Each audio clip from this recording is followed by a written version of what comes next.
குன்னூரில் செயற்கையாக குடிநீர் பஞ்சம் ஏற்படுத்தப்படுவதாகவும் 15 நாட்களுக்கு ஒருமுறைதான் குடிநீர் விநியோகிக்கப்படுவதாகவும் பொதுமக்கள் புகார் தெரிவிக்கின்றனர்.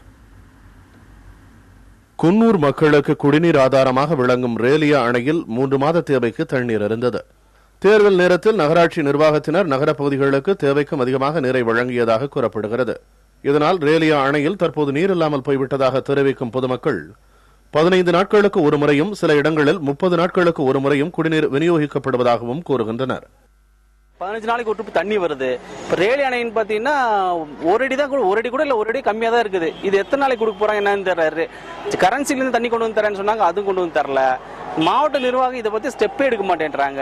குன்னூர் நகராட்சி ஒண்ணுமே கேட்க மாட்டேன். 15 நாளைக்கு ஒரு தண்ணி விடுறாங்க, அந்த தண்ணி வீணா போகுது, வேஸ்டா போகுது.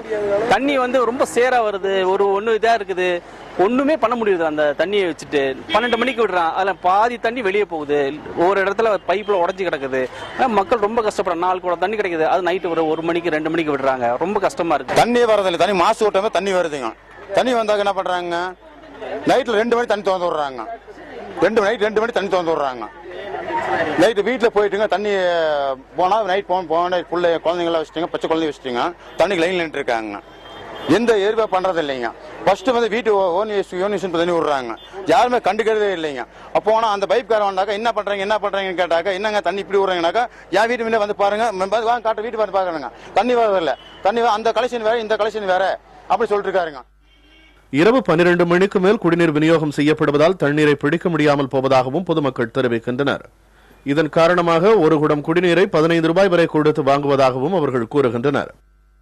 தண்ணி பிரச்சனையால எல்லாரும் ரொம்ப கஷ்டப்பட்டு இருக்காங்க. இப்போ அந்த தண்ணி எல்லாம் ரொம்ப வேஸ்ட் ஆகுறதுனால செக் டேம் எல்லாம் அமைச்சா ரொம்ப நல்லதா இருக்கும். அதனால எல்லாம் கொஞ்சம் தண்ணியெல்லாம் வேஸ்ட் பண்ணாம இருந்தா ரொம்ப நல்லதா இருக்கும். குன்னூர்ல தண்ணி கஷ்டம் அதிகமாக இருக்குது. வாரத்துக்கு 20 நாள் ஆச்சு, இன்னும் தண்ணியே வரல. லாரி தண்ணியே கொண்டு வந்து கொடுக்கறது இல்ல. தரமற்ற கிணற்று நீரையும் ஆற்று நீரையும் இங்குள்ள உணவகங்களிலும் தேநீர் கடைகளிலும் பயன்படுத்துவதாகவும் அதனை அதிகாரிகள் ஆய்வு செய்து உரிய நடவடிக்கைகள் எடுக்க வேண்டும் என்றும் பொதுமக்கள் கூறுகின்றனர். புதிய தலைமுறைக்காக ஜான்சன்.